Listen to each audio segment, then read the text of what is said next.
Terima kasih Kota Kinabalu, tapi saya rasa cuba bincang dengan peguam-peguam yang dari Sabah dan Sarawak kerana dia ada skill yang sudah ditetapkan. Kalau bisnes yang Muhammad tu besarlah bayar dia. Setuju yang loyal dari Sabah Sarawak? Betul lah. Bukannya overcharge kan, dengan izin. Saya teruskan, Tuan Yang Dipertua, Yang Berhormat Sungai Siput mengutarakan soalan mengapa rundingan bagi perjanjian TPPA tidak menggunakan kaedah yang digunakan bagi pindaan ini, di mana hanya sektor perkhidmatan perundangan sahaja yang dibuka kepada peguam asing.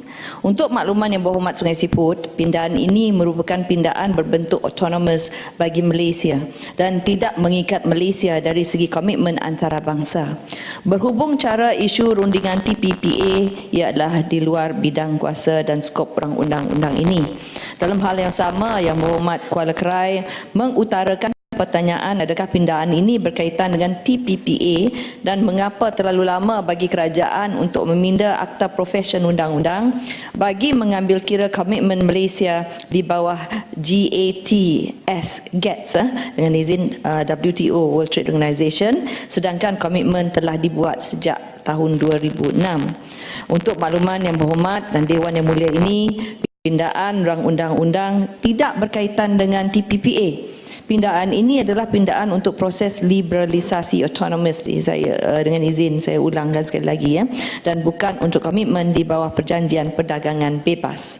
Pindaan ini dibuat lanjutan daripada Akta A1444 yang telah dipersetujui di Dewan Yang Mulia ini pada Julai 2012 yang lalu, yang melarang isu fly in fly out dengan izin sama sekali. Walau bagaimanapun, pindaan ini dibuat untuk membolehkan liberalisasi sektor perundangan untuk dijalankan selaras dengan komitmen Malaysia di bawah WTO GATS dengan izin. Pada tahun 2006 dahulu tidak terdapat isu pergerakan peguam asing bagi Malaysia. Namun demikian, memandangkan proses liberalisasi telah dimulakan dengan izin, komitmen antarabangsa di bawah WTO GATS hendaklah dijaga, terutamanya supaya ianya tidak menyekat dari segi cross border services dengan izin secara langsung dan tidak langsung. Yang Berhormat Alor Gajah membangkitkan mengenai isu entry into force dengan izin Akta A1444 dibuat secara berperingkat.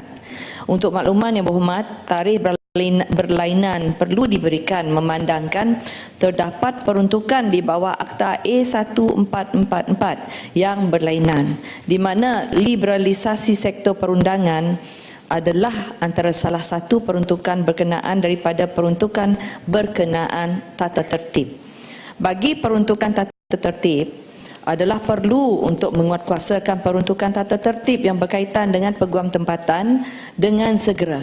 Memandangkan ini adalah keadaan atau situasi yang terpakai sekarang dan tidak bergantung kepada isu liberalisasi perundangan. Walau bagaimanapun, proses liberalisasi dan peruntukan baginya di bawah Akta A1444 telah dipersetujui untuk berkuat kuasa serentak dengan tarikh kuat kuasa rang undang-undang ini, sekiranya diluluskan bagi tujuan kesinambungan bagi memudahkan proses pelaksanaan. Tuan Yang Dipertua, Yang Berhormat Alor Gajah juga telah membangkitkan isu tentang nama rang undang-undang atau akta di pasal 1 dalam kurungan 1. Untuk makluman Yang Berhormat, dimaklumkan bahawa sebenarnya tajuk ringkas suatu akta bertujuan untuk mengenal pasti, memperihalkan dan menamakan sesuatu akta. Untuk makluman semua, rang undang-undang ini dalam kurungannya Dewan DR 5/2013 dalam kurungan merupakan sesuatu rang undang-undang yang bertujuan untuk meminda Akta Profesion Undang-Undang dalam kurungan pindaan 2012. Iaitu Akta A1444. Memandangkan Akta A1444 masih belum berkuat kuasa, maka rang undang-undang tersebut dinamakan sedemikian bagi mengenal pasti akta ibu yang akan dipindah. Penamaan rang undang-undang sedemikian adalah teratur dari segi amalan penggubalan. Walaupun nampaknya macam agak awkward sikit kalau kita tengok dengan izin, tetapi itulah prosedurnya dalam kita melakukan pendrafan, ya. Tuan Yang Di-Pertua Yang Berhormat Kapar telah mengatakan bahawa tiadanya syarat-syarat yang berkaitan dengan kemasukan peguam asing. Untuk makluman ahli yang berhormat, syarat-syarat berkenaan dengan kemasukan peguam asing telah pun diperuntukkan di dalam Akta A1444 yang memasukkan bahagian 4A yang baru ke dalam Akta Profession Undang-Undang 1976 dalam kurungan Akta 166. Tuan Yang Di-Pertua Yang Berhormat Kelana Jaya telah membangkitkan mengenai kajian bagi mengkaji impak liberalisasi sektor perundangan kepada peguam tempatan dan firma sederhana tempatan. Untuk makluman ahli yang berhormat, impact study dengan izin telah dibuat sebelum ini bagi proses menggubal Akta A1444 dahulu. Keputusan untuk meliberalisasikan perkhidmatan perundangan telah melalui proses konsultasi dan juga analisa yang lama sejak tahun 2009 selaras dengan keputusan Yang Amat Berhormat Perdana Menteri untuk meliberalisasikan sektor perundangan. Konsultasi dan analisa telah mengambil kira kepentingan peguam tempatan dan firma guaman tempatan dalam kurungan kecil dan sederhana, di mana keputusan telah dibuat untuk meletakkan syarat bagi kemasukan peguam asing supaya memberikan value add dengan izin kepada industri guaman tempatan sekarang ini. Selain itu, seperti mana yang telah saya sebutkan sebentar tadi, pihak Government Link Companies dengan izin ataupun GLC telah pun disarankan untuk mengutamakan peguam dan firma guaman tempatan dahulu sebelum menggunakan khidmat guaman asing. Tuan Yang Di-Pertua Yang Berhormat setiu pula membangkitkan mengenai tiada penalti yang akan dikenakan kepada peguam asing yang telah diberi lesen yang telah melanggar apa-apa salah laku. Untuk makluman ahli yang berhormat, peguam asing yang telah memperolehi lesen daripada Majlis Peguam juga tertakluk kepada Lembaga Tata Tertib. Peruntukan ini telah pun dimasukkan di dalam Akta A1444 di mana peguam asing berlesen atau berdaftar yang melakukan apa-apa salah laku boleh digantung atau dibatalkan pendaftarannya atau diperintahkan untuk membayar denda. Bagi pertanyaan Yang Berhormat setiu mengenai maksud pekerja dalam tafsiran bagi peguam asing di bawah Akta A1444 pula, adalah dimaklumkan bahawa terma pekerja bermaksud seseorang yang duly authorized dengan izin untuk menjalankan amalan undang-undang di sesuatu negara selain Malaysia dan juga merupakan seorang peguam yang diambil bekerja di suatu firma asing atau firma guaman Malaysia. Tuan Di-Pertua Yang Berhormat Titi Wangsa pula telah bertanya, adakah terdapat limitation dengan izin dalam pemilihan peguam asing atau firma-firma guaman asing? Untuk makluman ahli yang berhormat, pemilihan peguam asing atau firma guaman asing yang akan dilesenkan adalah tertakluk kepada syur jawatan kuasa pemilihan. Oleh yang demikian, sudah semestinya jawatan kuasa pemilihan akan mengambil kira kriteria dan kredibiliti peguam asing sebelum meluluskan permohonan. Seterusnya, Tuan Di-Pertua Yang Berhormat Tumpat pula telah bertanyakan liberalisasi yang dicadangkan akan dipanjangkan kepada institusi kehakiman, terutamanya pada mahkamah syariah, terutamanya bagi perkara-perkara berkenaan perbankan Islam. Untuk makluman ahli yang berhormat, Akta Profession Undang-Undang 1976 dalam kurungan Akta 166 tidak terpakai kepada perkara-perkara berkaitan dengan undang-undang syariah. Seterusnya, ada lagi yang baru dikemukakan tadi dari Yang Berhormat Sekijang, syarat ketat dikenakan kepada peguam dan firma asing yang ingin memasuki Malaysia. Dicadangkan supaya satu badan ditugaskan untuk memantau permohonan supaya hanya peguam atau firma guaman asing yang terbaik sahaja diluluskan. Untuk itu, untuk makluman yang hormat, seperti yang saya nyatakan sebelum ini, peguam serta firma guaman asing yang memohon atau diberi lesen akan dipantau oleh satu jawatankuasa pemilihan. Jadi setiap permohonan akan dipertimbangkan dahulu oleh jawatankuasa pemilihan dengan mengambil kira kriteria dan kredibiliti setiap permohonan. Setiap pemohon juga diwajibkan untuk mengemukakan business plan. Saya rasa ini juga saya sudah nyatakan tadi, Yang Berhormat. Mereka perlu mengemukakan business plan mereka dengan izin untuk pertimbangan dan syur jawatankuasa pemilihan. Seterusnya, isu mengenai pemansuhan CLP dan juga Common Bar Exam dengan izin, jabatan ini mengambil maklum akan isu-isu yang dibangkitkan, walau bagaimanapun isu-isu ini merupakan keputusan dasar. Jadi Yang Berhormat dan Tuan Yang Di-Pertua, sebenarnya memang banyak perkara yang dibincang semasa yang semasa kita bincangkan tadi. Saya lupa Yang Berhormat silam tadi ada menyentuh mengenai sifat Majlis Peguam yang dilihat sebagai suatu badan yang bersifat anti kerajaan atau pro pembangkang, mencadangkan supaya Akta Profesion Undang-Undang 1976 dalam kurungan Akta 166 dipindah sebagai wakil daripada Jabatan Peguam Negara dilantik secara automatik ke dalam Majlis Peguam. Penjelasan. Ya, Hormat Menteri, saya terpanggil dengan apa ini isu Majlis Peguam ni. Apakah Yang Berhormat melihat bahawa Majlis Peguam ni masih lagi relevan mewakili apa ni peguam-peguam di negara kita ini? Sebab banyak sudah apa ini tingkah laku dan tindakan-tindakan Majlis Peguam ni membelakangkan inspirasi rakyat dan kerajaan itu sendiri. Dan saya tidak nampak ada apa-apa teguran pun daripada pihak yang bertanggungjawab kepada Majlis Peguam ni. Jadi, dan apakah tindakan yang boleh diambil oleh kerajaan berhubung dengan perilaku Majlis Peguam yang seolah-olah mereka ini seharusnya sebuah badan yang mewakili peguam-peguam itu yang diperakui oleh kerajaan, tetapi mereka membelakang dengan tindakan-tindakan yang tidak profesional. Jadi ini rakyat di bawah keliru.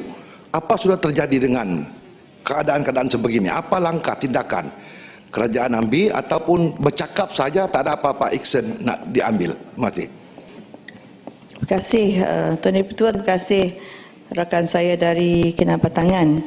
Sebelum saya menjawab itu kerana ianya berkaitan dengan apa yang telah disuarakan oleh Yang Berhormat dari silam tadi, kita ambil perhatian, keprihatinan oleh Yang Berhormat silam diambil maklum oleh pihak kerajaan. Walau bagaimanapun, sebagai sebuah negara demokrasi, kita tidaklah akan menghalang pandangan-pandangan yang diutarakan hanya kerana ini dilihat sebagai anti kerajaan.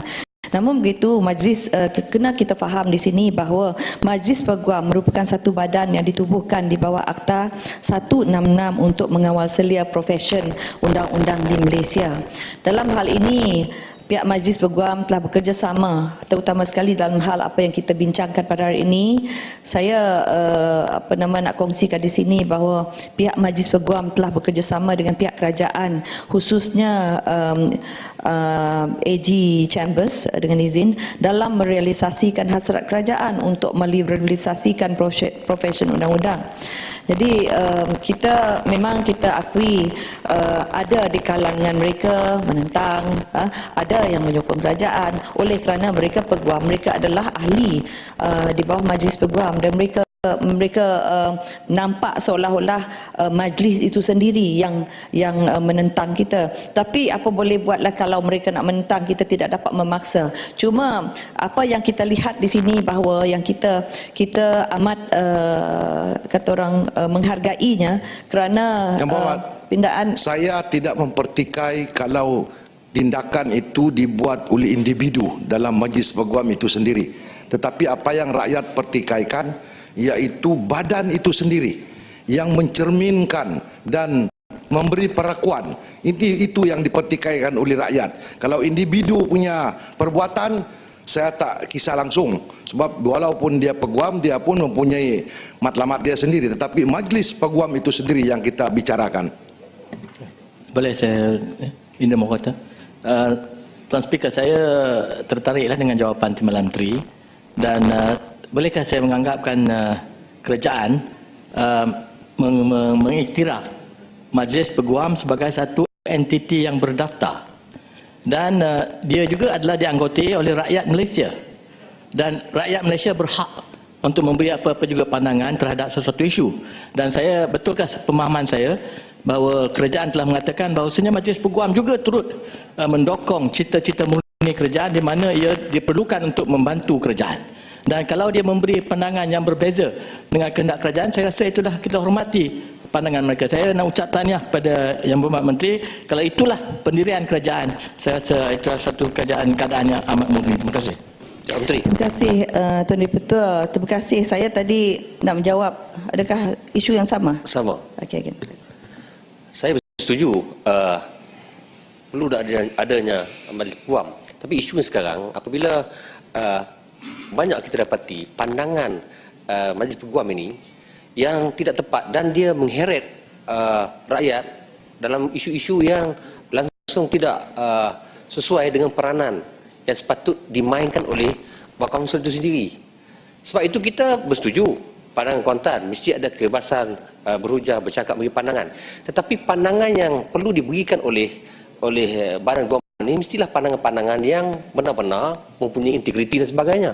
Persoalan yang kita hadapi hari ini ialah apabila ada setengah isu Kaunsil sendiri yang mengheret rakyat melakukan demonstrasi di jalan dan sebagainya.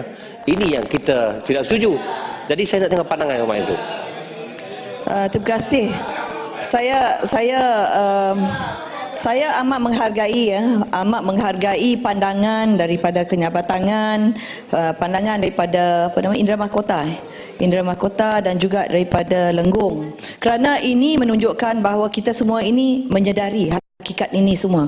Jadi saya mengatakan memang Majlis Peguam ini memang diiktirafkan kerana mereka berdaftar sebuah badan yang ditubuhkan di bawah Akta, iaitu Akta 166 untuk mengawal selia dari segi profesion undang-undang ini di Malaysia ini.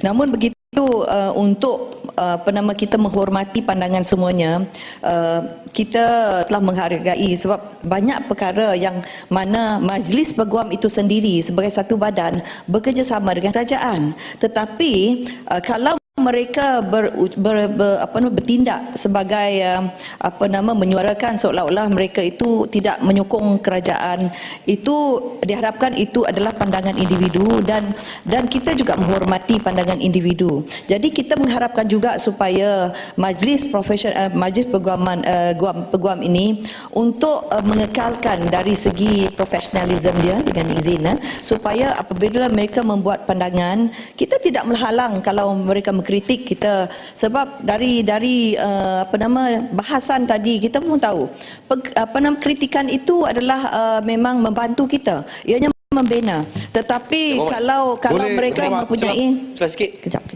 Jadi kalau ada pandangan-pandangan ini, biarlah pandangan ini, kalau ianya sebagai seorang individu, saya harap Majlis Peguam pun memberi pandangan bahawa itu adalah pandangan peguam mereka sebagai individu. Kerana kita tidak dapat lari di mana peguam ini mesti berdaftar di bawah Majlis Peguam. Jadi nampak betul kalau mereka bertindak secara tidak begitu profesional ataupun bertindak tanpa mungkin tidak dipersetujui oleh Majlis Peguam. Ini perkara yang kita harapkan agar mereka susun atur dia punya terms and conditions dalam diorang punya syarat-syarat dengan izin tadi terms and conditions dalam sebagai ahli Majlis Peguam. Ya, Menteri.